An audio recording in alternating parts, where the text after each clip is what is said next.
안녕하십니까. AI 기반 합성생물학이라는 주제로 강연을 할 울산과학기술원 에너지화학공학과 김동혁이라고 합니다. AI 기반 합성생물학 옆에 물질과 정보를 만났을 때를 붙여서 제목을 한번 구성을 해봤습니다.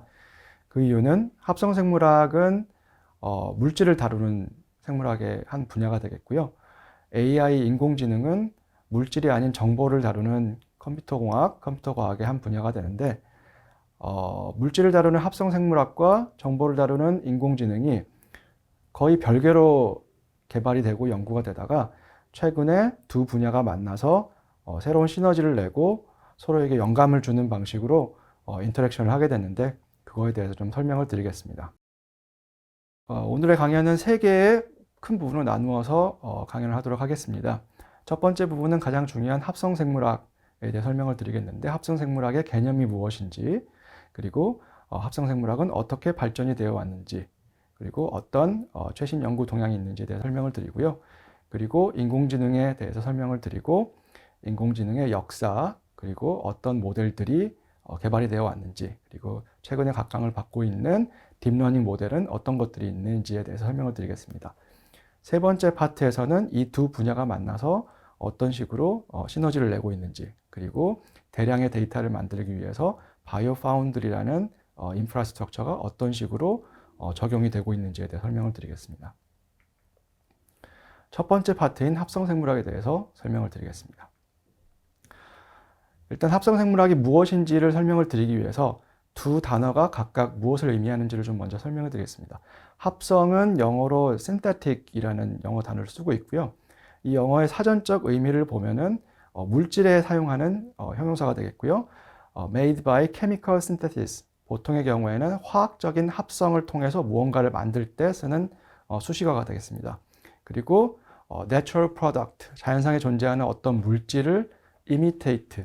모방하는 무언가를 화학적인 합성으로 만들 때 붙이는 영어가 신테틱이 되겠습니다.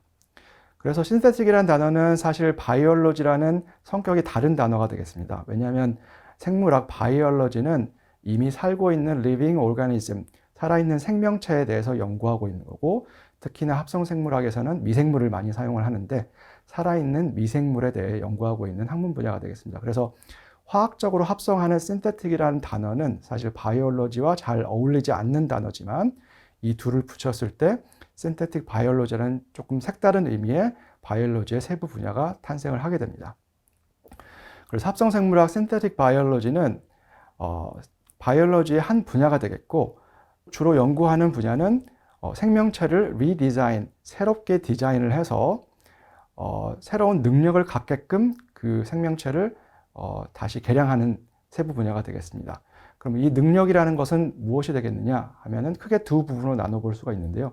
우리가 얻고자 하는 물질을 만드는 능력이 한 가지가 되겠고, 두 번째는 원래는 그 미생물이 하지 않았던 동작을 하게끔 하는 두 가지로 크게 나눠볼 수가 있겠습니다. 그래서 새로운 물질을 만들거나 기존에 있던 물질을 많이 만들거나 혹은 그 미생물이 하지 않던 그리고 다른 미생물이 아닌 다른 생명체가 하지 않던 동작을 하게끔 하기 위해서 생명체를 리디자인하는, 유전체부터 개량을 해서 바꾸는 세부 분야를 합성생물학이라고 이해를 하시면 되겠습니다.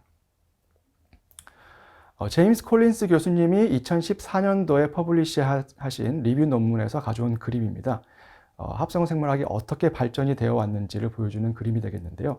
가운데는 이제 연도가 표시되어 있습니다. 그래서 1960년대, 70년대, 80년대에서 2005년도까지 나와 있고, 뒤에 슬라이드에서는 그 이후에 어떤 브레이크스루들이 있었는지를 설명해주는 그림이 되겠고요. 까만색 박스는 합성생물학이 가능하게 해주는 기반 기술들, 테크놀로지컬한 브레이크스루들에 대한 설명을 적어 놓았고요. 빨간색은 그렇게 해서 찾아진 기술들을 이용해서 어떠한 합성생물학에 사용되는 서킷, 유전자 회로등을 만들었는지에 대해 설명하고 있는 박스들이 되겠습니다.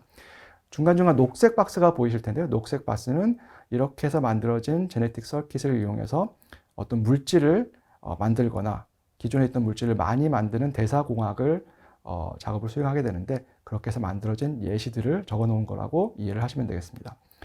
복잡한 그림들이 있는데 키워드별로 정리를 하면 이렇게 되겠습니다.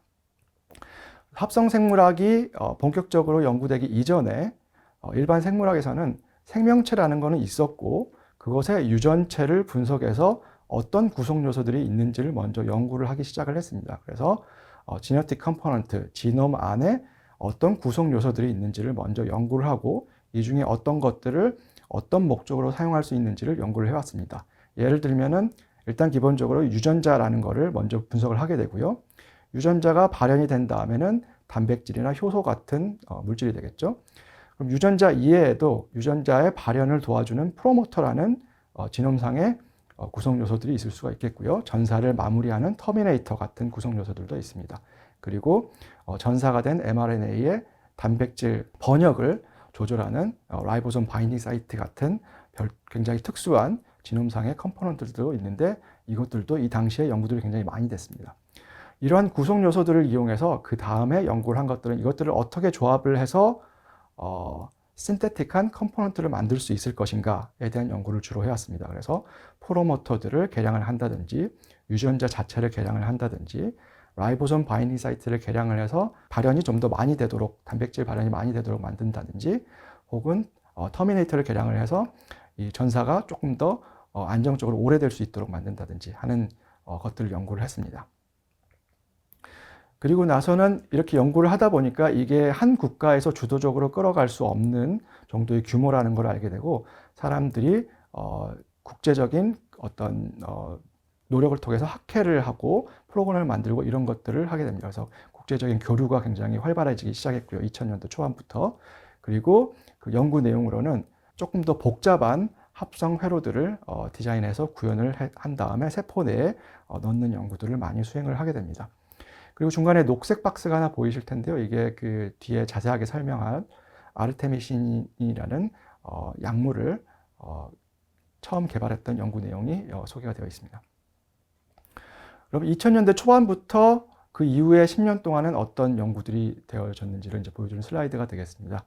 그래서 파란색 박스도 보이실 거고 빨간색 박스도 보이실 거고 녹색 박스도 보이실 텐데 이제 빨간색은 말씀드린 대로 어떠한 제네틱 서킷들이 새롭게 개발이 되어졌는지 보여주는 그림이 되겠고요. 녹색은 그것들을 이용해서 어떤 물질들이 만들어졌는지, 그리고 파란색은 완전히 새로운 합성생물학 개념들이 어떻게 개발이 되고 있는지를 보여주는 그림입니다.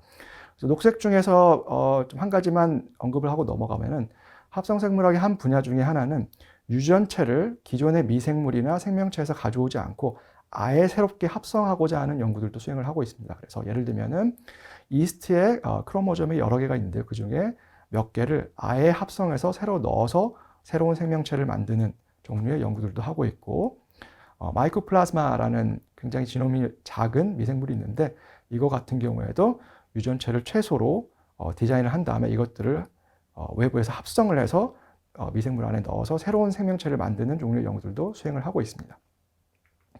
그래서 이것들을 정리를 해보면 크게는 앞에 말씀드린 대로 합성생물학에서 하고자 하는 두 가지 목표, 하나는 기존에 만들어진 물질을 많이 만들거나 새로운 물질을 만들도록 생명체를 개량하는 파트가 크게 하나가 있을 수가 있겠고요. 두 번째는 기존의 미생물이 하지 않았던 동작을 하게끔 개량하는 엔지니어링하는 파트 두 개로 크게 나누어서 이해를 하실 수가 있겠습니다. 그래서 뒷부분에서는 어떤 물질들을 만들어 왔는지, 그리고 어떤 안 하던 동작들을 하게 만들었는지 예시를 들어서 최신의 연구 동향을 좀 소개를 해드리도록 하겠습니다.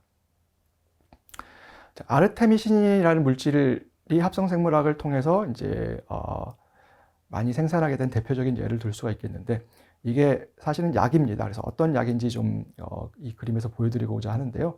그림에 보면은 우리나라가 땡땡땡 발생 국가라는 것 알고 계신가요? 라는 질문이 있습니다.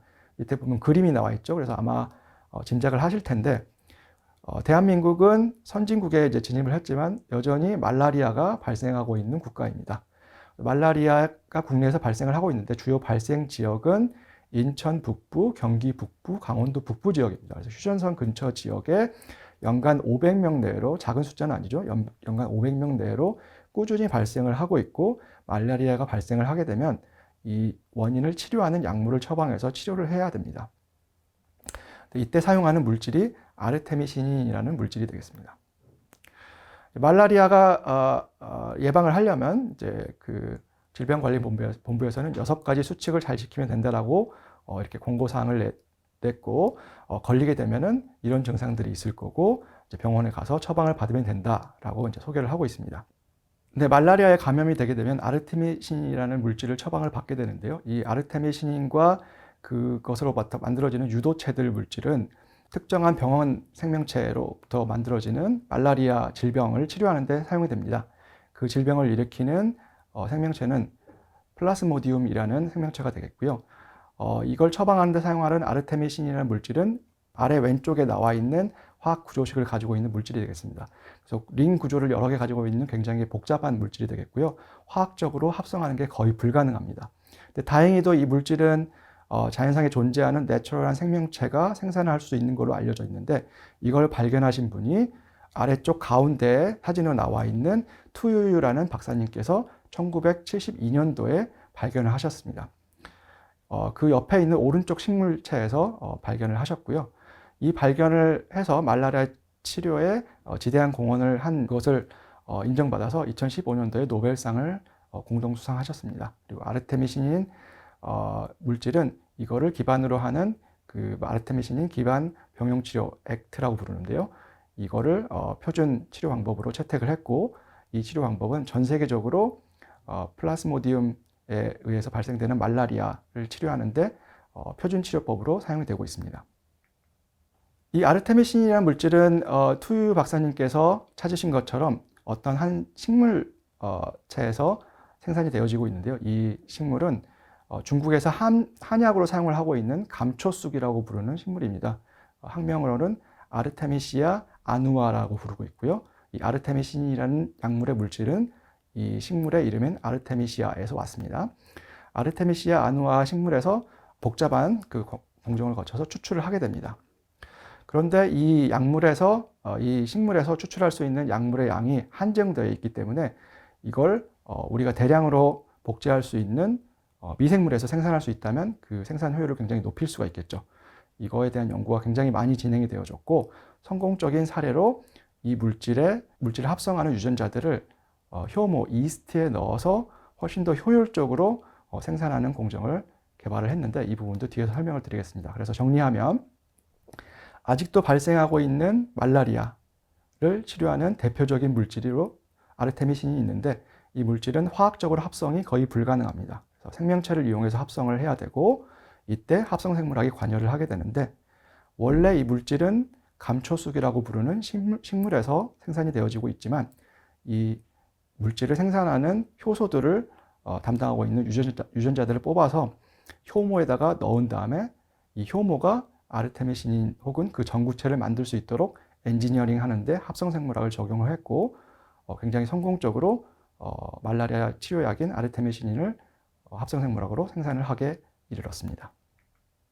어떻게 합성이 되어 있는지에 대해서 조금 더 설명을 드리겠습니다. 그래서 원래는 아르테미신이라는 물질이 식물에서 생산이 되어진다라고 말씀을 드렸는데요. 이제 왼쪽에 녹색으로 칠해진 그림을 보시면은 이게 광합성을 통해서 클로로플라스트에서 아세틸코엘이라고 불리는 물질이 만들어지게 되고요. 그 물질이 밖으로 나와서 여러 생합성 경로를 통해서 중간에 FPP라는 파네릴 다이포스페이트라고 부르는 굉장히 중요한 중간 물질로 변환이 되게 됩니다. 이 변환 경로는 크게 MEP라고 부르는 패스웨이가 있고 MVA라고 부르는 패스웨이가 있는데, 둘 중에 하나를 사용할 수도 있고 둘 다를 사용할 수가 있는데, 이 과정을 통해서 FPP라는 중간 물질이 만들어지고, 이후에 여러 효소들이 관여해서 결과적으로 아르테미신이 식물체에서 세포 내에서 생합성으로 만들어지게 됩니다. 그럼 이걸 식물이 아닌 다른 생명체에서 만들려면 어떻게 하면 될까요? 이 다른 예를 들면 이스트 같은 효모 미생물들은 이 아르테미신을 만드는 효소들이 없습니다. 효소가 없다는 얘기는 유전자가 없다는 얘기가 되겠죠. 그러면 간단하게 생각을 해서 이 유전자들을 효모에 넣으면은 아마도 이 물질이 만들어지지 않을까라는 가정을 가져볼 수가 있는데요. 이걸 좀 더 정교하게 디자인을 해서 실제로 이스트에다가 FPP를까지 만드는 유전자들을 넣고, 그리고 이 FPP에서 아르테미신을 만드는 혹은 그 전구체를 만드는 유전자들을 넣어서 발현을 시키게 되면 그 화학 반응들을 촉매하는 효소들이 발현이 되게 되고 결과적으로 아르테미시닌 혹은 그 전구체를 이스트에서 만들 수 있게 됩니다. 그거를 과학자들이 발견을 해냈고 이걸 최적화해서 상업화하는 데까지 이르렀습니다. 이 논문은 아르테미시닌을 상업용으로 생산을 하게 만든 아미리스라는 회사에서 발표한 논문이 되겠습니다. 그래서 네이처에서 퍼블리시된 논문이 되겠고요. 그래서 제목을 보시면 하이 레벨, 그래서 발현량이 굉장히 많이 생산량이 많고 세마이 신테틱, 합성 생물학을 사용을 했지만 뒷부분은 생합성이 아닌 화학 공정이 들어간 세마이 공정이고 세마이 신테틱 프로덕션 of the potent anti-malarial 아르테미신, 그래서 아르테미신인 말라리아의 치료약으로 사용되는 아르테미신인을 생산하기 위해서 생합성 공정과 화학 공정을 융합한 융합 공정을 이용해서 생산량을 굉장히 늘릴 수 있었다라는 내용이 되겠습니다. 그래서 보시다시피 아메리스에서 취한 전략은 피드스탁으로부터 아르테미신인을 전부 다 생합성 경로로 만드는 게 굉장히 힘들기 때문에 이거를 중간에 나누어서 전반부 피드스탁에서 아르테미시닉 애시드라고 부르는 전구체까지는 세포를 이용해서 생합성을 하게 되고요. 그리고 이렇게 해서 만들어진 아르테미시닉 애시드로부터 아르테미시닌이라고 부르는 물질을 만드는 과정은 화학 전환을 통해서 만들었습니다. 이렇게 함으로써 전체적인 프로덕션 레이트를 높이고 타이터를 높일 수가 있었습니다. 아메리스라는 회사에서는 이러한 융합 공정을 이용한 아르테미신인 생산을 성공적으로 수행을 했습니다. 또 다른 물질로는 UC 버클리에서 재직하고 계시는 제이 키슬링 교수님께서 다양한 연구를 하고 계신데 그 중에 하나가 바이오 디젤을 생명체를 이용을 해서 생산하는 연구를 하셨습니다. 그래서 이 경우에는 이제 원료 물질에 해당하는 피드스탁으로 글루코즈를 쓰셨고요. 바이오 디젤을 생명체가 만들도록 하는데 원래 이 생명체는 바이오 디젤을 만들 수 있는 능력이 없습니다. 그래서 그걸 하기 위해서 특정한 외부 유전자들을 세포 안에 넣어서 특정한 효소들을 만들도록 엔지니어링을 하셨고 이때 합성생물학 개념들이 들어가게 됩니다. 카이스트의 시스템 대사 생물학을 연구하고 계시는 이상혁 교수님도 관련된 연구를 굉장히 많이 하시는데요. 여기 복잡하게 나온 이 회로처럼 보이는 그림은 뭐냐면은 세포 안에서 일어날 수 있는 그리고 지금은 없지만 외부에서 넣을 수 있는 화학 반응들을 넣어서 네트워크 형태로 만든 그림이 되겠습니다. 그래서 이런 화학 반응들을 조합을 하게 되면 특정한 물질을 만들 수 있는 네트워크를 디자인할 수가 있게 되고 그러한 디자인을 기반으로 해서 실제로 존재하는 미생물 촉매를 엔지니어링해서 그 물질을 만들도록 엔지니어링 할 수가 있겠습니다. 그래서 합성생물학을 통해서 다양한 물질들을 만들 수가 있는데 그때 어떤 물질들을 만들 수 있는지 그 물질을 생산하기 위해서는 어떤 중간 물질로부터 어떤 화학 반응을 넣어서 만들 수 있는지 그걸 하기 위해서 어떤 패스웨이를 거칠 수 있고 하는 등등의 분석들을 이 네트워크를 통해서 할 수가 있습니다. 이 네트워크 그림은 인터넷에도 공개가 된 걸로 알고 있는데요. 그래서 합성생물학을 연구하는 다양한 사람들이 그 네트워크 그림을 참고하고 있는 걸로 알고 있습니다. 지금까지는 합성생물학의 두 가지 큰 목표 중에서 한 가지 기존에 만들고 있던 물질을 많이 만드는 것과 기존에 못 만들던 물질을 만들게 하기 위해서 리빙 오르가니즘, 살아있는 생명체를 엔지니어링하는 것에 대해서 말씀을 드렸고요. 남아있는 것은 안 하던 동작을 하도록 미생물을 혹은 리빙 오르가니즘을 개량을 할 수가 있는데요. 그 부분에 대해서 설명을 좀 드리도록 하겠습니다. 이제 이 분야의 연구는 제가 연구 히스토리를 쭉 따라가다 보니까 제가 학부 때 공부를 했었던 논리 설계, 회로 이론 이런 전자 공학 과목들과 굉장히 유사성이 높더라고요. 그래서 그걸 반영을 시켜서 그 문맥에서 좀 논의를 해보도록 하겠습니다. 컴퓨터공학, 전자공학에서 이제 불리한 알지브라라고 부르는 그 수학의 세부 분야가 있습니다. 이 세부 분야는 컴퓨터가 다루는 0, 1에 해당하는 true와 false를 이용해서 수학적인 연산을 수행하는 것을 가르치는 학문 분야가 되겠습니다. 그래서 이 그림에 나온 것처럼 and, not, or와 신호가 있는데요.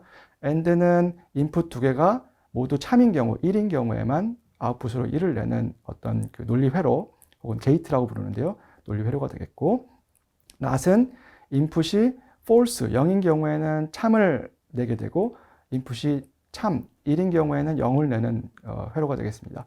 OR는 인풋을 두 개를 받는데 둘 중에 하나라도 참이 되면 참 1을 내는 논리 회로가 되겠습니다. 이렇게 이걸 포함해서 다양한 게이트들이 있는데 이걸 가지고 연산을 수행하는 게 이제 불리한 알지브라가 되겠습니다. 그런데 합성생물학의 새로운 동작을 구현하는 연구 분야에서 이걸 그대로 따라하고 있었습니다. 앞에서 보여드렸던 논리 회로를 생명체에서도 구현을 할 수가 있는데요. 그 구현을 위해서 유전자 회로를 어떻게 디자인했는지, 그리고 이게 실제 논리 회로에서 사용하는 개념과는 어떤 유사점과 차이점이 있는지를 좀 이 슬라이드를 통해서 설명을 드리도록 하겠습니다. 이 슬라이드에서 보여주고 있는 그림은 이제 토글 스위치가 되겠습니다. 그래서 인풋이 있으면 어떤 아웃풋이 올라갔다가 다른 인풋이 있거나 인풋이 꺼지면 아웃풋이 낮아지는 것을 구현하고 싶습니다. 그거는 원래 미생물이 가지고 있지 않던 행동 패턴인데요. 이거를 유전자들을 도입을 해서 이러한 행동을 구현을 할 수가 있습니다. 그래서 왼쪽 그림에 보시면은 위에는 유전자들과 외부 신호, IPTG라는 물질, 그리고 히트, 열이라고 부르는 외부 신호 두 가지를 정의를 해 놓았고, 이거에 반응하는 유전자들을 섞어서 특정한 서킷을 만들었습니다. 유전자 회로를 만들었습니다. 이렇게 만들게 되면 아래쪽과 같은 원래는 없던 행동을 하게 됩니다. 그래서 X축은 타임, 시간이 되겠고, Y축은 어떤 물질 발현량이 되는데 GFP라는 단백질이 발현을 하게 되면 녹색 형광빛을 띠게 됩니다. 그래서 이걸로써 아웃풋을 측정을 하게 되는데요. 그래서 IPTG라는 물질을 넣어서 신호를 주게 되면은 GFP 발현량이 늘어나게 됩니다. 이거는 원래 미생물이 가지고 있지 않던 행동이 되겠죠. 그리고 hit을 가해주게 되면 신호가 다시 반영이 돼서 이 GFP의 발현량이 줄어들게 됩니다. 이러한 유전자 회로를 구현을 했는데요. 이게 사실은 원래 전자공학에서 있던 개념입니다. 오른쪽에 있는 것은 전자공학에서 실제로 사용하는 트랜지스터 그림과 신호 인풋, 아웃풋, 그리고 밑에 실제 동작하는 시그널을 도식화해서 그림으로 넣어놨는데요.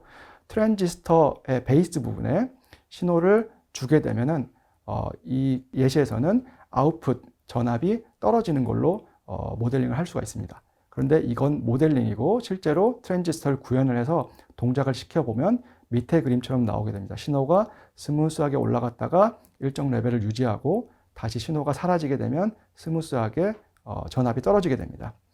왼쪽에 생명체에서 구현한 예시에서도 여러분들이 보실 수 있듯이 신호가 천천히 올라가게 되고 신호가 빠질 때도 천천히 빠지게 됩니다. 그 이유는 유전자가 발현이 돼야 되는데 일단은 전사, 트랜스크립션이 일어나야 되고 전사된 mRNA가 트랜슬레이션, 번역이 돼서 단백질이 만들어지고 단백질이 실제로 동작하게 되는 전 과정이 수분 이상의 시간이 걸리기 때문입니다. 또 재밌는 점은 제가 논리 설계 과목을 공부를 하다 보니까 이러한 중요한 컨셉이 있습니다.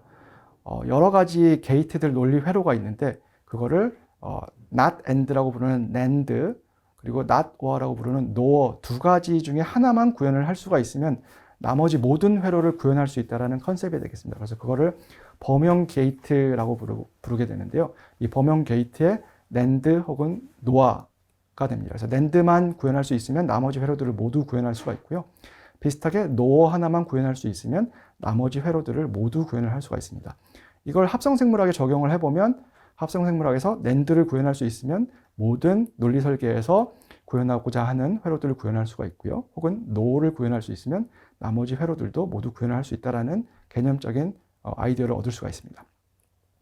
비슷한 방식으로 이 슬라이드에서 소개한 논문에서도 NOR 게이트를 처음에 구현을 했습니다. 말씀드린 대로 NOR를 구현을 할 수 있으면 나머지 게이트들을 모두 구현할 수 있기 때문에 이게 학문적인 임팩트가 굉장히 있는 연구라고 말씀을 드릴 수가 있겠고요. 그래서 A 그림에서는 이 게이트의 그 전자회로적인 동작을 보여주고 있고요. B에서는 회로를 어떤 식으로 구성할 수 있는지, C에서는 어떻게 구현을 했는지를 모식도를 그려 넣었습니다. 그래서 이걸 미생물에 넣게 되면은 특정한 반응에 자극에 반응을 해서 노어에 해당하는 아웃풋을 낼 수 있게끔 미생물의 행동을 제어를 할 수가 있습니다. 그 다음에는 어떤 연구들을 할 수 있는지를 봤더니 그 다음에 이제 메모리에 해당하는 것들을 구현을 하려고 했었습니다. 그래서 논리 설계 쪽에서는 조합 논리 회로, Combinational Logic Circuit이라고 부르는 그 종류의 서킷이 있고, 순서 논리 회로 sequential logic circuit이라는 게 있는데, 조합 논리 회로는 이제 메모리가 없습니다. 그래서 아웃풋은 오롯이 인풋의 값에만 영향을 받아서 아웃풋이 결정이 되게 됩니다. 그런데 모든 생명체는 이제 메모리가 있죠. 그래서 메모리를 갖게 되면 이것을 순서 논리 회로라고 부르는데, 메모리를 구현하는 가장 간단한 방법은 아웃풋으로 나온 것을 어떤 식으로든 가공을 해서 인풋으로 다시 넣어주게 되면은 이 전체 회로의 아웃풋이 인풋 하나에 의해서만 결정되지 않고 기존의 인풋이 어떤 것이었냐에 따라서 아웃풋이 바뀌게 되는 일종의 메모리를 구현할 수 있게 됩니다. 근데 저희가 알다시피 저희 생명체와 그리고 합성생물학에서 엔지니어링을 하고자 하는 생명체들은 모두 조합 논리 회로 방식으로 동작을 하지 않고 메모리를 내부적으로 어떤 방식으로든 가지고 있습니다. 그래서 이것들을 합성생물학으로도 구현을 하려고 하는 시도가 있었습니다.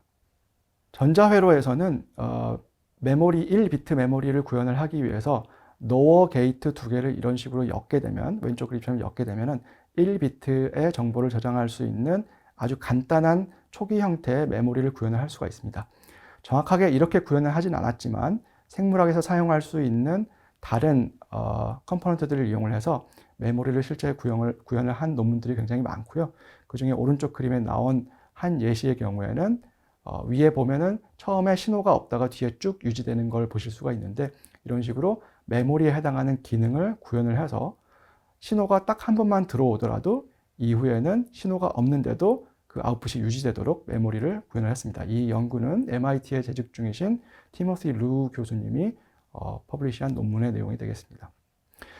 이런 식으로 합성생물학의 두 번째 목표, 어떤 미생물이 가지고 있지 않던 동작을 새롭게 구현해주는 연구 목표의 경우에는 컴퓨터공학 혹은 전자공학의 논리 설계, 전자회로 부분에 영감을 받아서 쭉 연구가 되어져 왔는데요. 첫 번째는 다양한 논리 회로를 구현하는 것들로 시작을 해서 나중에는 메모리를 구현하는 것에까지 비슷한 방식으로 연구가 진행이 되어졌습니다. 그럼 이러한 복잡한 회로들을 이용해서 어떠한 행동을 제어하려고 하는지 예시를 몇 가지 들어보도록 하겠습니다. 첫 번째 예시는 이제 암세포를 침투하는 박테리아를 구현을 할 수가 있습니다. 이 연구는 지금은 MIT에 계시지만 이 연구를 할 당시에는 UCSF에 재직 중이셨던 크리스 보이트 교수님이 실제로 퍼블리시한 논문인데요. 암세포가 있는 지역은 암세포가 빠르게 증식을 하면서 산소가 없는 지역이 됩니다. 그래서 하이폭시아 조건이라고 부르는 산소가 굉장히 부족한 조건이 만들어지게 되는데요. 이 조건을 인지해서 미생물이 이동하도록 하는 회로를 디자인한 다음에 그거를 실제 미생물에 넣어서 실험을 해봤더니 암세포 쪽으로 이동을 하고 침투하는 미생물들이 많아졌다라는 결과를 이제 오른쪽 그림에서 보실 수가 있겠습니다. 이런 식으로 합성생물학에서 디자인할 수 있는 회로들을 이용을 해서 특정 미생물을 엔지니어링 하게 되면은 그 미생물이 원래 가지고 있지 않던 행동을 하도록 개량을 할 수가 있게 되겠습니다. 또 비슷한 방식으로 병원균을 찾아서 죽이는 다른 미생물을 만들 수도 있습니다. 싱가포르 국립대학이라고 부르는 내셔널 유니버시티 오브 싱가포르에 재직 중이신 장욱 교수님의 연구 결과인데요. 이 장욱 교수님은 이 연구에서 병원균, 특히나 항생제 내성이 있는 병원균을 치료할 수 있는 한 가지 방법론을 제안을 해주셨습니다. 그래서 병원균을 일단 찾아야 되고 찾은 다음에 그 미생물을 죽여야 되는데 그 두 가지 동작을 수행하는 병원성이 아닌 미생물을 엔지니어링 하셨습니다. 그래서 엔지니어링한 미생물은 대장균 이콜라이의 한 종류이고요. 니셀이라고 부르는 한 스트레인 되는데 그 대장균을 엔지니어링을 해서 합성생물학에서 디자인할 수 있는 회로를 넣어서 엔지니어링 해봤더니 그 미생물이 수도노마스 에루기노사라고 부르는 병원성 미생물을 찾아서 이동을 하게 되고 찾은 다음에는 킬 스위치를 켜서 그 해당 미생물을 죽일 수 있는 동작을 구현해내는데 성공을 하셨습니다. 그래서 이걸 이용해서 병원균이 아닌 미생물을 엔지니어링해서 병원균과 싸우게 하는 원래 미생물이 가지고 있지 않던 동작을 구현할 수 있는 예제로 소개를 할 수가 있겠습니다. 지금까지 합성생물학에 대해서 말씀을 드렸습니다. 지난 짧게는 20년, 길게는 30년 동안 30년이 넘는 긴 기간 동안 연구가 된 생물학의 한 분야이고요. 목표는 크게 두 가지가 되겠습니다.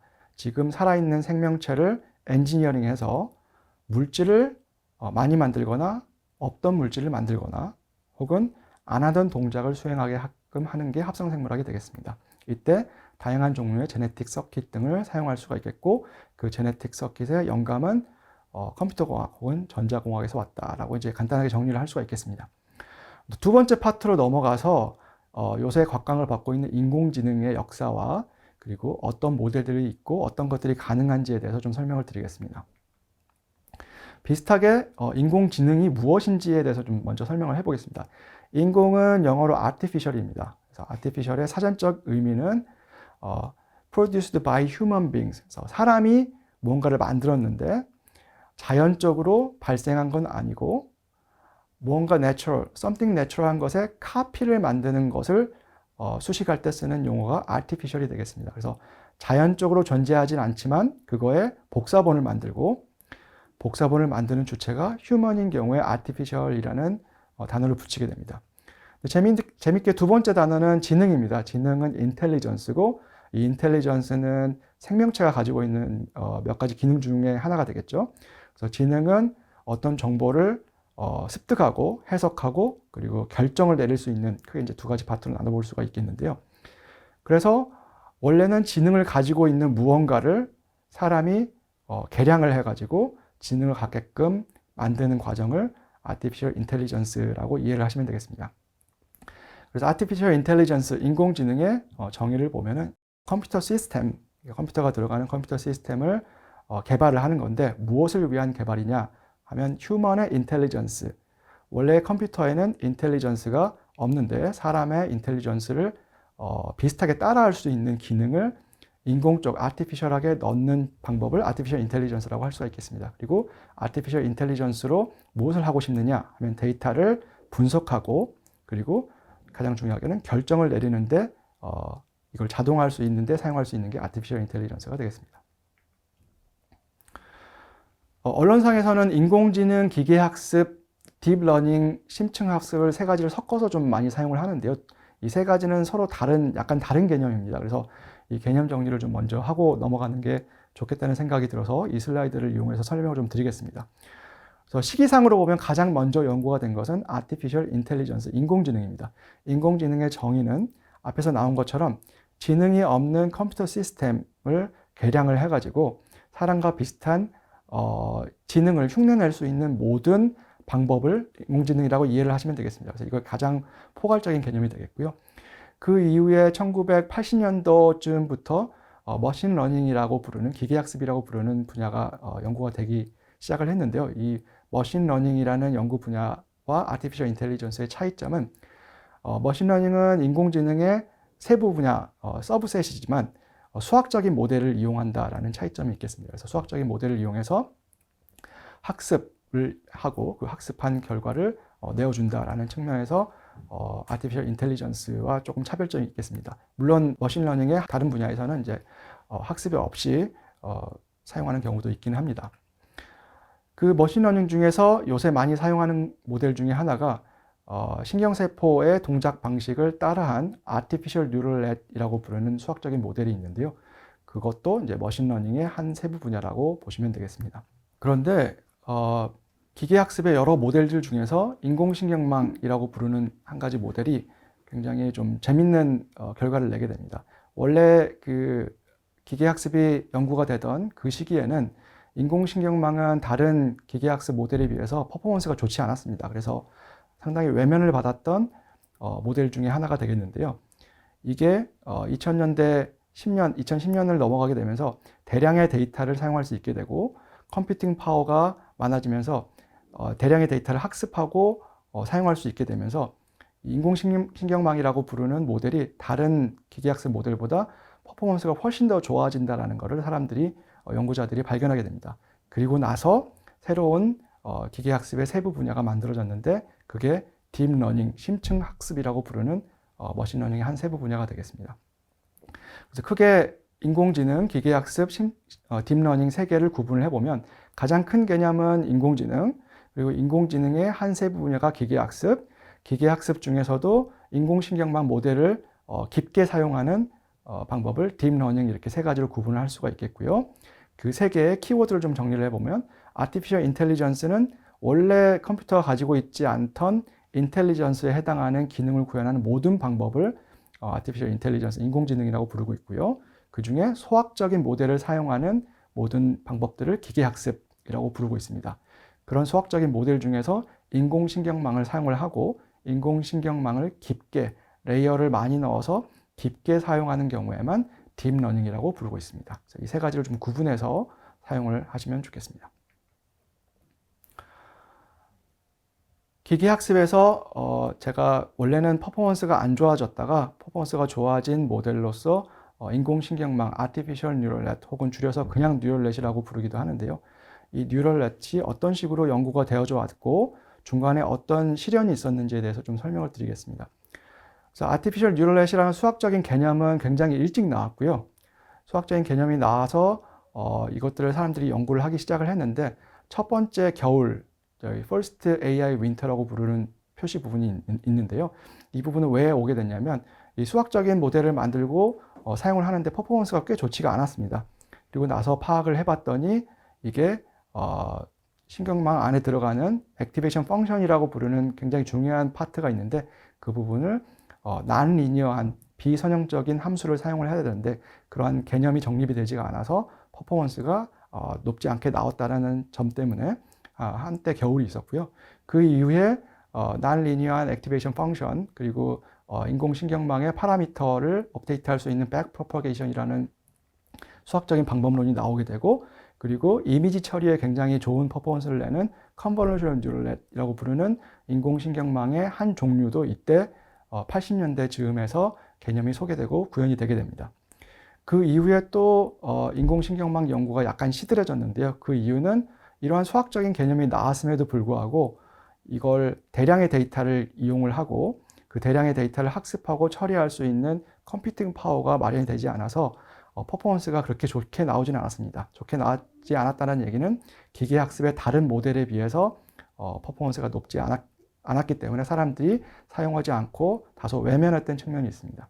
그런데 데이터량이 굉장히 많아지고 GPU 혹은 TPU 혹은 Neural Processing Unit이라고 부르는 NPU 같은 하드웨어들이 개발이 되고 컴퓨팅 파워가 보강이 되면서 대량의 데이터를 학습하고 처리할 수 있게 되면서 인공신경망에 레이어를 많이 넣은 딥한 모델을 드디어 사용할 수 있게 됩니다. 근데 사람들이 사용을 해봤더니 이게 기존의 다른 기계학습의 모델에 비해서 월등히 좋은 퍼포먼스를 낼 수 있다는 것을 사람들이 발견을 하게 되고 딥러닝이라는 분야를 새롭게 정의를 하고 이 분야에 대한 연구를 많이 하게 됩니다. 그래서 이 내용에 익숙치 않으신 분들은 이 세 가지 모델을 좀 눈여겨서 보시면 좋겠습니다. 첫 번째는 처음에 개발이 됐던 인공신경망, 뉴럴 네트워크의 개념을 좀 이해를 하시면 좋겠고 그 중에 나온 딥러닝 모델 중에서 이미지, 꼭 이미지일 필요는 없는데 이미지와 같은 데이터들을 처리하는데 특화된 컨볼루셔널 뉴럴 넷이라고 부르는 게 굉장히 중요한 모델이 되겠고요. 그 이후에 나온 트랜스포머라는 딥러닝 모델이 굉장히 좋은 퍼포먼스를 내고 있는데 이 트랜스포머, 이 세 가지를 좀 꼭 기억을 해주시고 딥러닝을 이해하는데 이 세 가지가 굉장히 중요하다는 것을 좀 기억을 해주셨으면 좋겠습니다. 굉장히 듣기에 어려워 보이는 개념인데 수학적인 용어들도 나오고 non-linear activation function이니 backpropagation이니 이런 것들이 나오는데 이걸 굳이 비전공자인 생물학을 전공하는 사람들, 생물공학을 전공하는 사람들, 화학공학을 전공하는 사람들이 이걸 꼭 배워야 되는가 라는 질문을 던져볼 수가 있는데요. 이게 저희가 어떤 특이점을 좀 지나고 있다라고 말씀을 드릴 수가 있겠습니다. 그래서 제가 간략하게 표시한 그래프를 보시면은 사람의 데이터를 분석하는 능력은 시간이 지남에 따라서 굉장히 천천히 증가를 했습니다. 그래서 저희가 조금씩 더 많은 데이터를 처리를 할 수가 있는데요. 이게 새로운 장비가 생기고 실험 방법들이 생기면서 데이터를 굉장히 많이 생산할 수 있게 되고 데이터의 생산 비용이 낮아지고 시간이 줄어들게 되면서 굉장히 많은 데이터들을 만들 수 있는 시대에 저희가 살게 됐습니다. 그래서 저희가 처리할 수 있는 능력보다 적은 양의 데이터를 생산하는 경우에는 어떤 식으로 실험을 디자인할 것인가가 좀 더 중요해지는데 데이터를 많이 생산할 수 있게 된 지금의 시점에서는 많은 양의 데이터를 어떻게 해석할 것인가, 어떻게 처리할 수 있을 것인가가 좀 더 중요한 능력이 됐습니다. 그래서 이 능력을 가진 사람들은 다른 사람들보다 좀 더 많은 일들을 할 수가 있게 되겠고요. 연구를 할 수 있게 되겠고, 그 능력을 보유하지 못하게 되면 다른 사람들보다 좀 더 적은 양의 일을 할 수 있게 되지 않을까, 그런 생각을 하고 있습니다. 그래서 이 데이터를 처리할 수 있는 능력이 굉장히 중요한 스킬로 부각을 하게 됐는데, 이때 필요한 굉장히 중요한 기술이 기계학습이라고 말씀을 드릴 수가 있겠습니다. 굉장히 많이 사용하고 있는 딥러닝 모델 중에 굉장히 친숙해서 여러분들이 많이 사용하고 있는 게 이제 챗GPT가 되겠습니다. 이거는 오픈AI라고 부르는 회사에서 만든 딥러닝 모델이고요.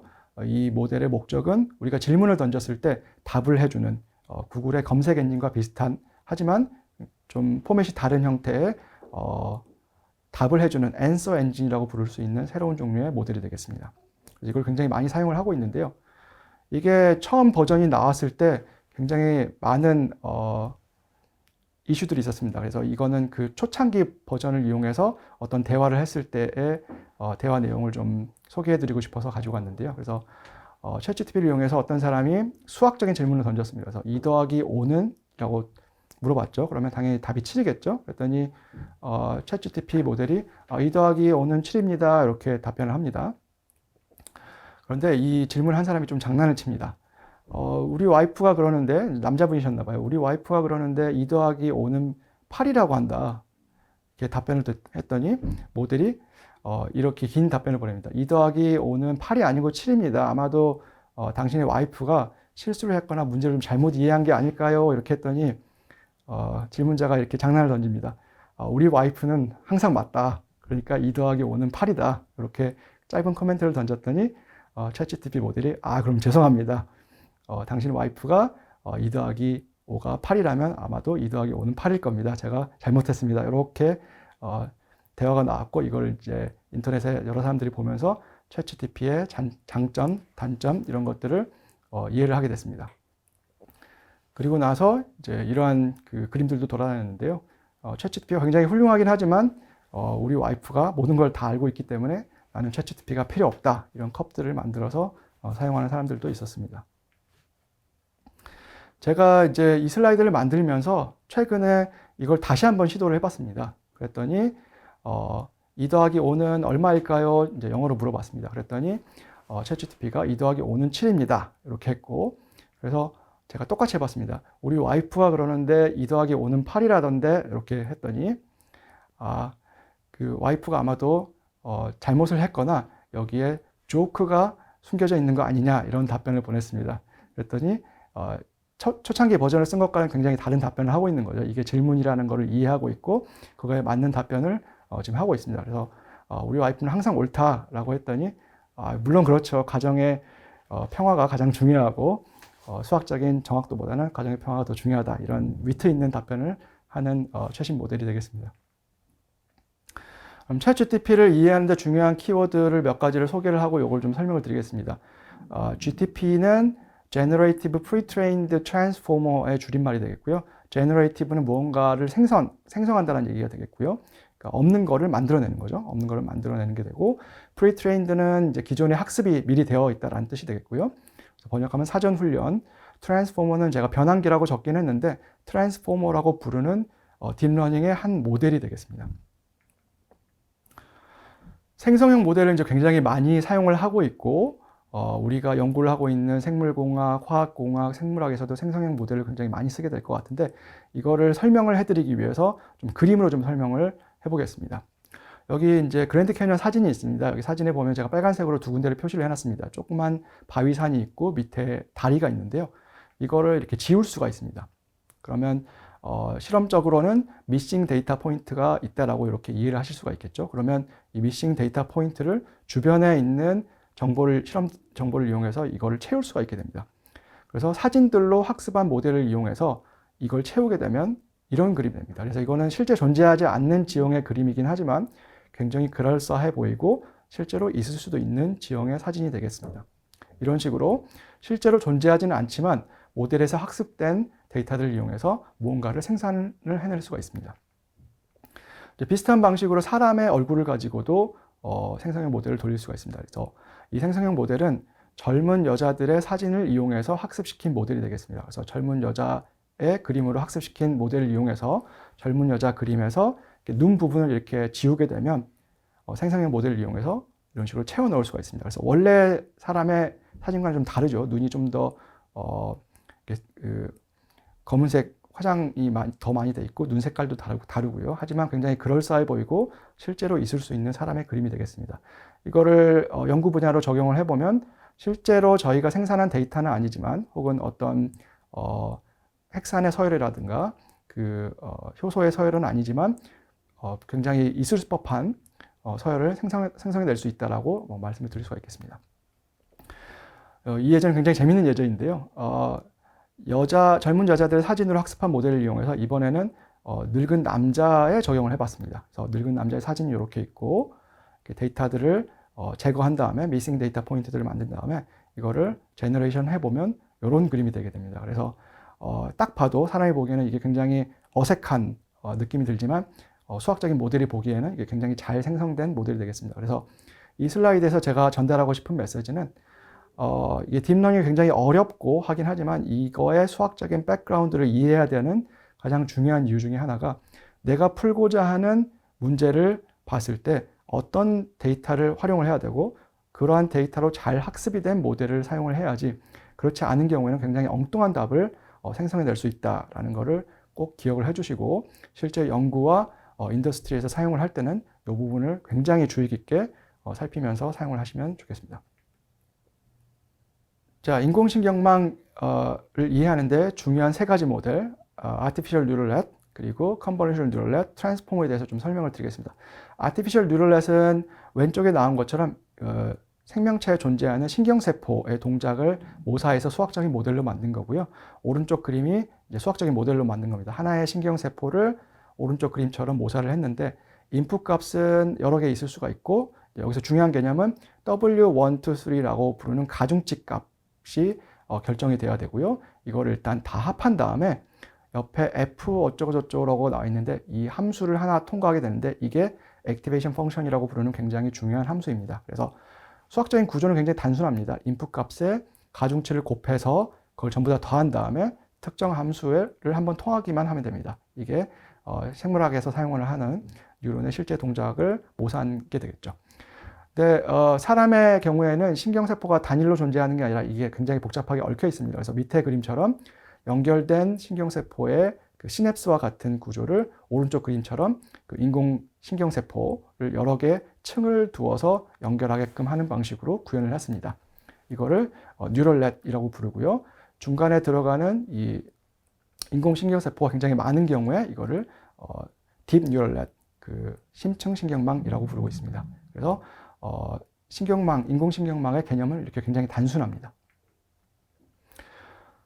이러한 단순한 인공신경망 모델을 이용해서 1989년도에 컨볼루셔널 뉴럴넷이라고 부르는 모델을 처음 연구를 해서 발표를 했고요. 그 당시에는 학습할 수 있는 데이터도 많지 않았고 이걸 처리할 수 있는 하드웨어 파워도 없었기 때문에 굉장히 단순한 문제에만 적용을 했습니다. 그때 사용했던 거는 핸드라이팅 숫자를 구분할 수 있는가라는 거를 가지고 연구를 했었고요. 그래서 퍼포먼스가 그렇게 좋지는 않았고 사용성도 그렇게 뛰어나지는 않았지만 수학적인 개념은 이 당시에 처음 제시가 되었습니다. 하지만 지금은 학습시킬 수 있는 데이터도 굉장히 많고 굉장히 많은 양의 데이터를 학습시켜서 사용할 수 있는 컴퓨팅 파워도 되기 때문에 지금은 이 컨볼루셔널 뉴럴넷이라고 하는 모델이 이미지 프로세싱, 이미지 클래시피케이션 같은 문제들을 푸는데 굉장히 잘 활용을 하고 있습니다.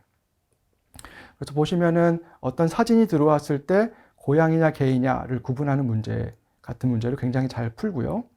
이걸 좀 더 확장해서 자율주행 자동차 같은 자율주행 장치에서 사진을 입력을 받고 거기에서 어떤 사물들을 추출해내는데 이 모델을 확장해서 사용을 하기도 합니다. 그래서 굉장히 자주 사용을 하고 퍼포먼스가 굉장히 잘 나오기 때문에 광범위하게 사용을 하고 있고 제가 조금 더 보태자면 이건 이미지를 처리하는 데만 사용을 하지 않고 실제 화학공학 데이터를 처리하는 데도 굉장히 좋은 퍼포먼스를 내고 있기 때문에 이 부분을 좀 설명을 드리겠습니다. 그래서 이 논문은 저희가 최근에 발표한 논문이고요. 컨볼루셔널 뉴럴넷과 생성형 AI를 이용을 해서 리튬 아이온 배터리의 수명, 잔존 수명을 예측하는 내용을 연구한 내용이 되겠습니다. 그래서 배터리를 이제 충전하거나 방전을 하는데 이때 세 가지 데이터를 뽑을 수가 있습니다. 충전하거나 방전할 때 나오는 전압, 그리고 전류, 그리고 거기에 붙어 있는 배터리 셀의 온도, 이 세 가지 정보를 뽑아낼 수가 있는데 저희가 시도했던 거는 이거를 이미지로 바꿔서 데이터를 처리해 보면 어떨까라고 해서 RGB, 빨간색, 녹색, 파란색으로 변환을 해서 이미지로 만들었습니다. 그래서 충방전 데이터를 하나의 이미지로 변환을 한 셈이 되겠죠. 이렇게 이미지로 변환을 하게 되면 이미지를 잘 처리할 수 있는 컨볼루셔널 뉴럴넷에 붙일 수가 있습니다. 그래서 컨볼루셔널 뉴럴넷 모델을 만든 다음에 학습을 시켜봤더니 충방전 프로파일을 가지고 배터리의 잔존 수명을 굉장히 잘 예측할 수 있다는 걸 확인을 했습니다. 그래서 이 예제는 충방전 데이터를 이미지화한 결과가 되겠고요. 이제 양극재가 여러 가지가 있기 때문에 양극재별로도 굉장히 잘 동작한다는 걸 보여주는 그림이 되겠습니다. 이거는 실제 수명과 그리고 예측된 수명이 굉장히 상관관계 높게 프리딕션이 된다라는 걸 보여주는 슬라이드가 되겠고요. 그 다음에 이제 저희가 해보고 싶었던 거는 저희가 전기 자동차도 그렇지만 충방전을 할 때 전체 충방전 데이터가 없는 경우가 대부분입니다. 그러니까 앞부분만 충전을 하고 일부 충전된 상태에서 나가서 사용을 해야 되기 때문에 충방전 데이터가 일부만 있는 경우에 이걸 어떻게 수명 예측에 사용할 수 있을까라는 고민을 처음에 가졌고요. 이걸 하기 위해서 그러면 생성형 AI를 적용을 해보자 라는 아이디어를 가지고 적용을 했습니다. 그래서 왼쪽 위에 그림을 보시면은 회색 부분이 실제 없는 데이터의 양을 보여주고 있습니다. 그래서 충방전 데이터 중에서 50%가 없는 게 이제 가장 오른쪽 줄에 있는 그림이 되겠는데요. 심지어 50%가 없는 충방전 데이터에서도 전체 데이터를 생성할 수가 있습니다. 그래서 생성할 수가 있고 이 전체 데이터를 이용을 해서 잔존 수명을 예측해 봤을 때 굉장히 코릴레이션이 높게 나왔다라는 걸 보여주는 예제가 되겠습니다. 그래서 제가 딥러닝 모델 중에서 컨볼루션 뉴럴넷을 설명을 할 때 이미지로 설명을 많이 드렸는데요. 이게 이미지에서만 잘 동작하는 게 아니라 화학공학 그리고 생물공학 데이터에서도 이미지와 비슷하게 데이터 처리를 할 수가 있고 이렇게 함으로써 굉장히 퍼포먼스가 좋은 컨볼루셔널 뉴럴넷을 사용할 수 있다라고 이해를 해주시면 되겠습니다.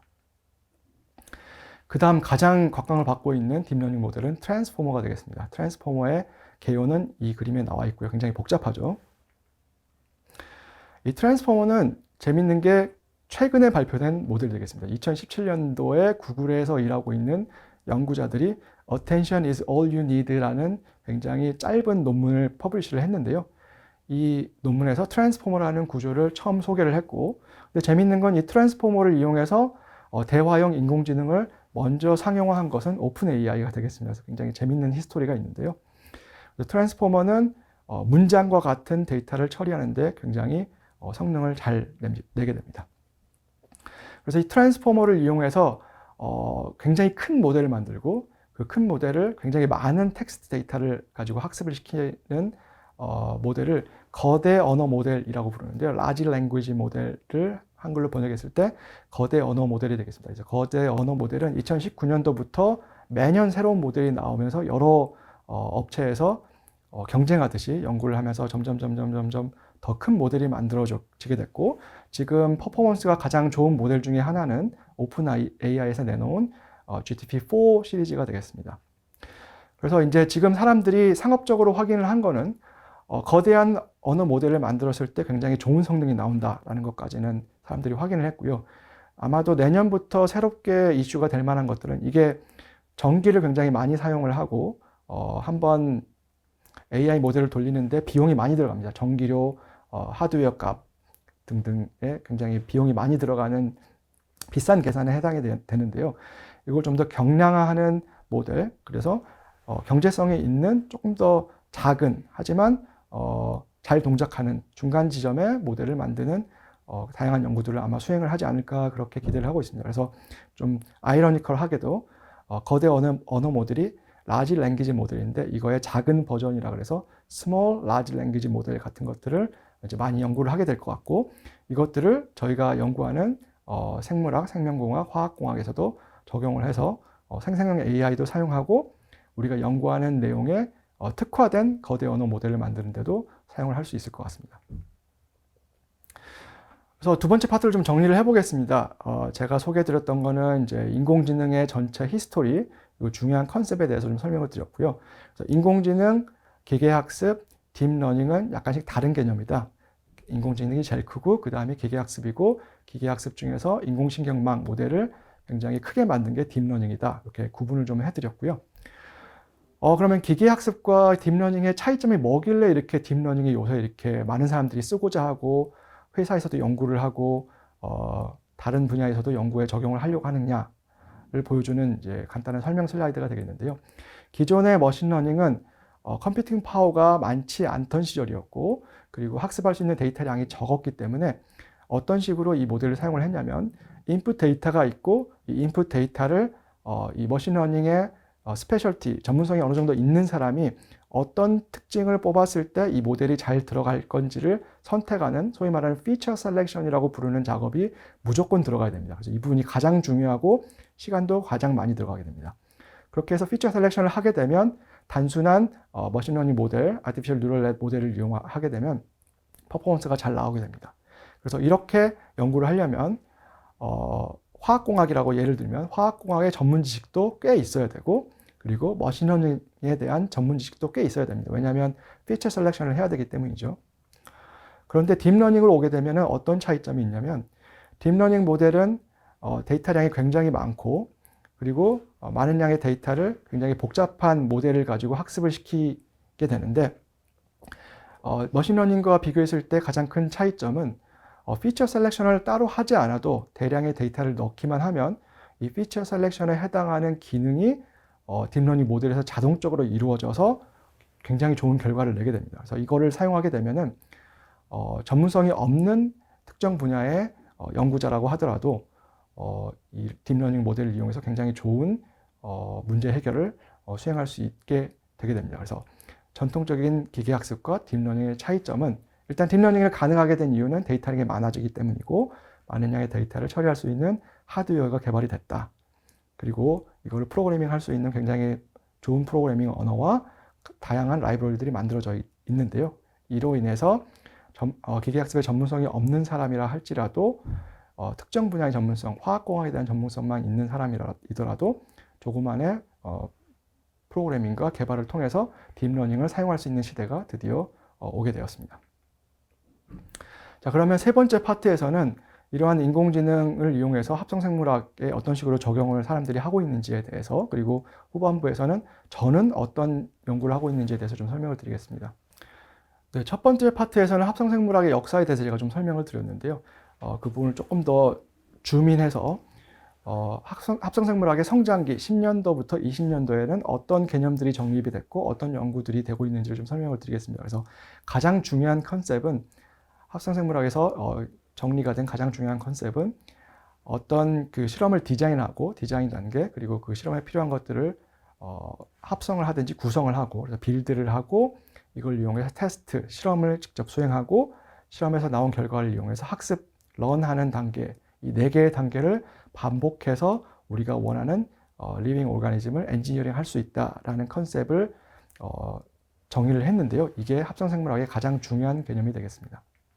저는 개인적으로 이제 합성생물학의 DBTL 사이클에 소프트웨어, 하드웨어가 있다고 생각을 하는데요. 이걸 이제 컴퓨터 공학적으로 이해를 하는 게 되겠죠. 그래서 소프트웨어는 어떤 실험을 할 수 있는지, 어떤 디자인 단계의 개념을 사용할 수 있는지 등등을 이제 소프트웨어라고 볼 수가 있겠고요. 근데 이거를 실제 수행하는 거는 사람이었습니다. 그래서 소프트웨어는 있었고 이거를 실제 수행하는 거는 사람이었는데 이거를 하드웨어, 자동화 기계로 바꾸는 작업들이 요새 많이 이루어지고 있습니다. 그래서 사람이 하던 작업들을 기계가 하게끔 하는 하드웨어 파트의 질적인 전환이 지금 이루어지고 있습니다. 그 예로 바이오 파운드리라고 부르는 설비를 좀 말씀을 드릴 수가 있겠는데요.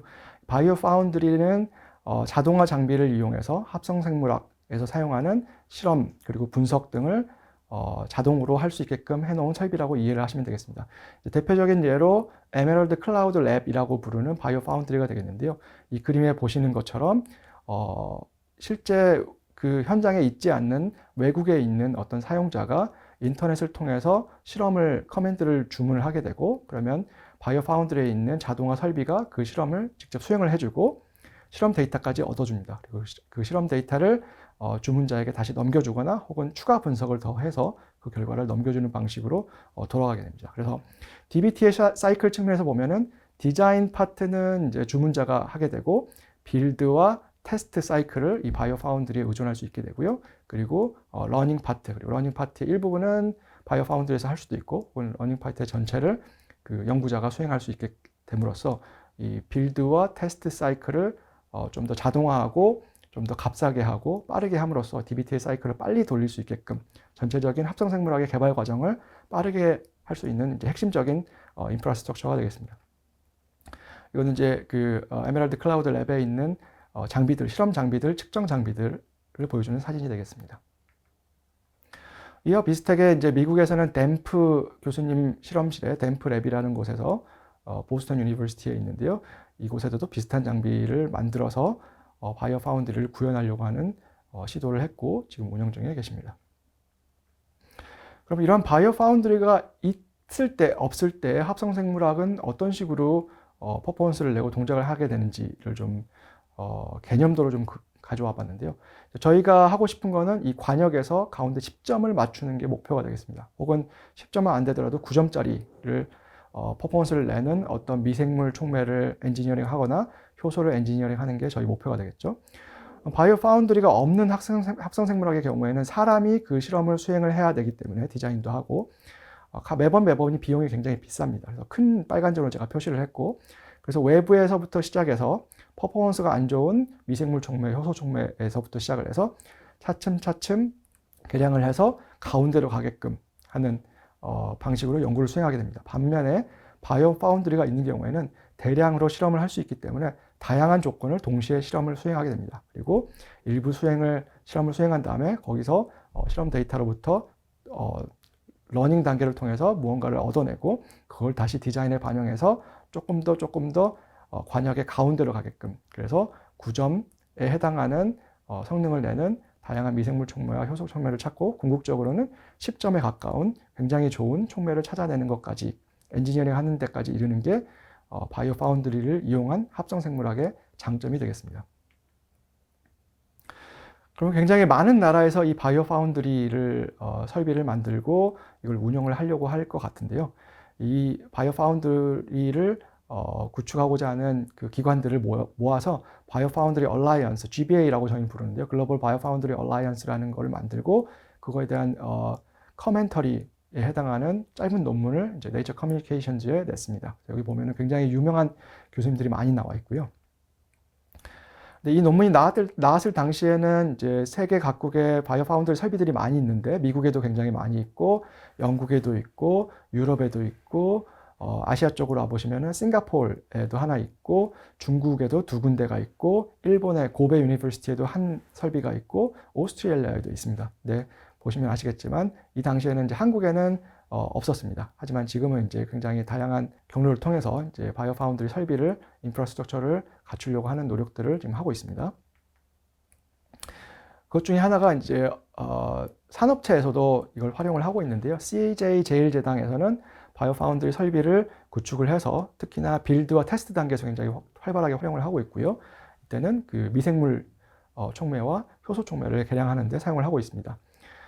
비슷하게 조금 진도는 느리게 가고 있긴 하지만 국가 그 연구기관인 한국생명과학연구원에서도 바이오 파운드리 베타라고 부르는 좀 작은 규모의 설비를 구축을 해서 지금 운영을 하고 있고요. 이거를 확장해서 좀 더 큰 공공 바이오 파운드리 인프라스트럭처를 만들려고 하는 노력들을 지금 하고 있습니다.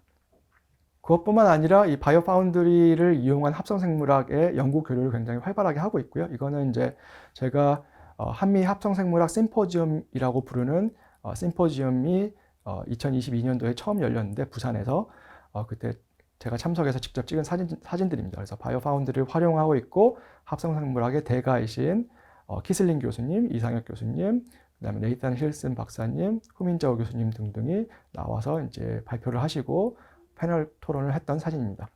비슷하게 작년에 2차 심포지엄이 있었고요. 이때는 미국에 가서 했습니다. 그래서 내셔널 버클리 랩에서 로렌스 버클리 랩에서 이 심포지엄을 했고요. 사진에는 이제 네이선 힐슨이 나와서 얘기하고 있는 사진, 그리고 오른쪽에는 다양한 합성생물학, 특히나 바이오 파운드를 일부 사용하는 합성생물학 연구자들이 나와서 굉장히 활발한 교류 활동을 했습니다. 다시 정리를 하면은 합성생물학과 AI가 지금 굉장히 활발하게 만나고 있는 중입니다.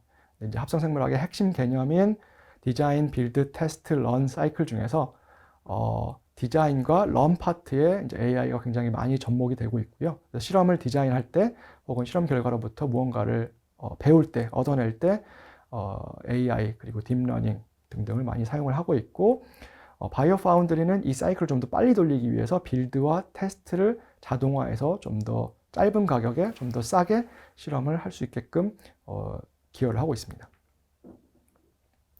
어떤 식으로 AI가 들어오고 있는지를 좀 소개를 드리면요. 실험 디자인 파트에서 제가 사이클을 돌면서 런에서 들어온 걸 기반으로 디자인 파트에 새로운 실험 디자인하는 부분을 말씀을 드렸는데, 비슷하게 이제 제임스 콜린스 교수님, MIT에 계시는 제임스 콜린스 교수님께서 실험 그 바이오리액터 배양 조건을 기존 데이터로부터 강학습으로 새로운 실험 조건을 프리딕션해서 그거를 자동화할 수 있게끔 하는 AI 알고리즘을 고안을 하셔서 네이처 마이크로바이올로지라고 부르는 굉장히 좋은 저널에 퍼블리시를 하셨습니다.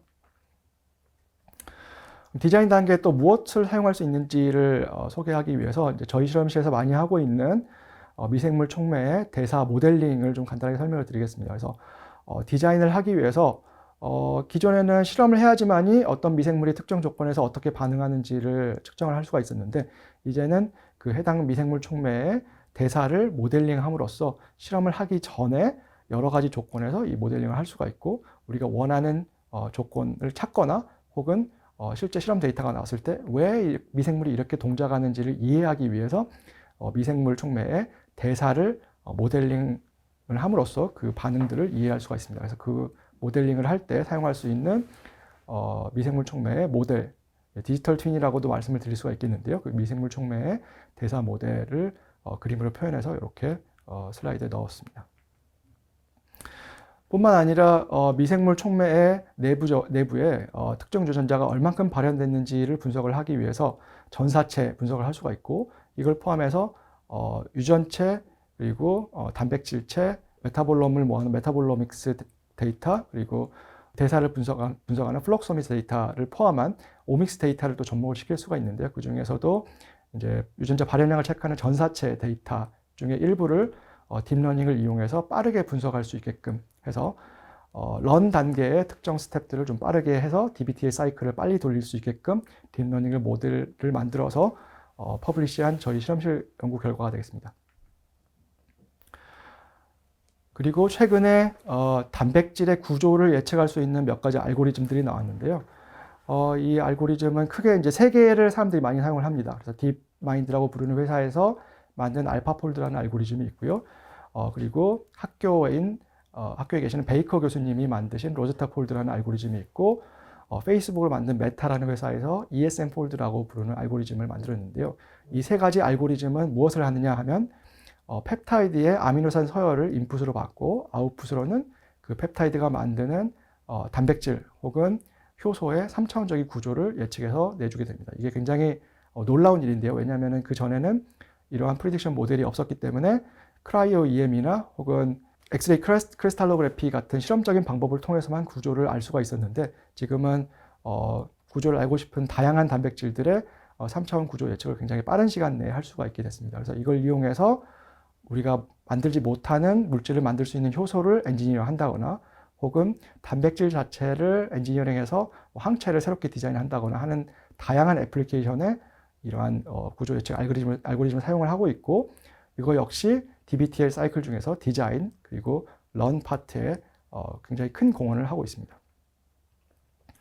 저희 실험실에서 연구하고 있는 것들 중에 또 하나는 효소를 엔지니어링 하기 위해서 어떤 아미노산을 바꿨을 때 NAD 혹은 NADP 코팩터에 대한 선호도가 바뀌는지를 챗GPT의 핵심 모델이죠. 트랜스포머 모델을 이용을 해서 연구했던 최신 연구 결과를 지금 퍼블리시 하려고 시도하고 있습니다.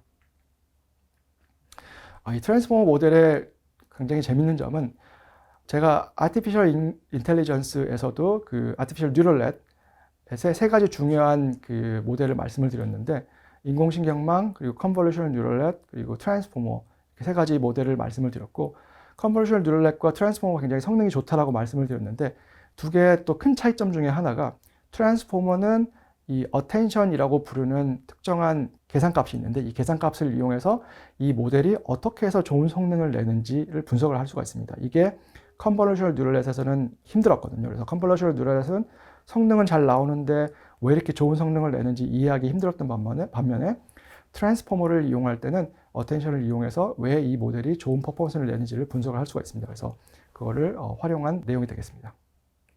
그럼 딥러닝을 왜 생명공학을 연구하는 우리가 배워야 되는지 좀 간략하게 제가 그동안 생각했던 걸 좀 한 슬라이드 정리해서 좀 말씀을 드리겠습니다. 전통적인 딥러닝의 경우에는 이 딥러닝을 이용해서 연구나 분석을 수행하려면 그 해당 분야, 예를 들면 화공과라고 하면 화공 전문 지식과 기계학습에 대한 전문 지식이 모두 필요했습니다. 굉장히 어려운 작업이 되겠죠. 하지만 딥러닝 모델이 많이 활발하게 사용되게 된 시점부터는 머신러닝에 대한 전문 지식이 없어도 그 해당 분야에 대한 전문 지식만 있어도 이 딥러닝 모델을 사용할 수 있게 되는 시대가 이르렀습니다. 그런데 재밌는 거는 저희가 사용하는 생물학, 생물공학, 화학공학 분야에서 사용하는 데이터들은 그 양이 많지가 않습니다. 그래서 딥러닝을 사용하는 단계에 이제 큰 가정 중에 하나가 좀 무너지게 되는 셈이 되겠죠. 그래서 저희가 연구를 다양하게 수행을 해봤더니 결국에는 딥러닝 모델을 사용을 하긴 하지만 앞부분에 피처 셀렉션을 하는 작업이 또 굉장히 중요해지게 되는 현상을 여러 번 목격을 했습니다. 그래서 이걸 봤을 때 결국에는 딥러닝 모델을 사용할 수 있지만 하드웨어 퍼포먼스도 좋아지고 데이터량도 어느 정도 되고 하지만 피처 셀렉션과 같은 작업들을 결국 다시 수행을 해야 되기 때문에 해당 분야 화공 전문 지식은 예전처럼 많이 필요하지만 기계학습에 대한 전문 지식도 어느 정도 있어야지만이 이걸 사용할 수 있겠구나 하는 결론에 이르게 됐고 이걸 반영해서 이제 수업 등을 하는 교육에 적용을 하고 있고요. 이제 회사 같은 경우에도 신규 인력을 교육할 때 이런 부분을 좀 참고해서 어느 정도 교육을 하시는 게 좋겠다라는 생각을 하고 있습니다. 자, 마지막 슬라이드인데요. 제가 처음에 소개했던 제목 AI 기반 합성생물학을 설명드리기 위해서 합성생물학 소개를 드렸고 AI 설명을 좀 드렸고 최근에 바이오 파운드를 포함해서 AI와 합성생물학이 어떻게 만나서 어떤 최신 연구들이 수행되고 있는지를 설명을 드렸습니다. 그리고 합성생물학은 물질을 다루는 방법이고 AI는 정보를 다루는 방법이라서 원래는 두 개의 분야가 따로 연구가 됐고 따로 발전을 해왔습니다. 그게 최근 5년 내에 굉장히 활발하게 서로 상호작용하면서 그 합성생물학의 발전을 가속시키고 있는데요. 이거는 제가 챗 GTP를 이용을 해서 이미지를 생성해 달라고 해서 만든 이미지입니다. 그래서 물질을 다루는 합성생물학과 정보를 다루는 인공지능이 만나서 시너지를 낸다라는 메시지를 주고 이미지를 생성을 해보라고 했는데 이런 재밌는 픽사 스타일의 이미지를 만들어줬습니다. 네, 이렇게 해서 긴 시간 동안 AI와 합성생물학에 대한 설명을 드리고 이게 어떻게 해서 연계가 되고 있고 합성생물학이 어떤 방향으로 발전이 되어 가고 있는지 설명을 드렸습니다. 네, 경청해 주셔서 감사합니다.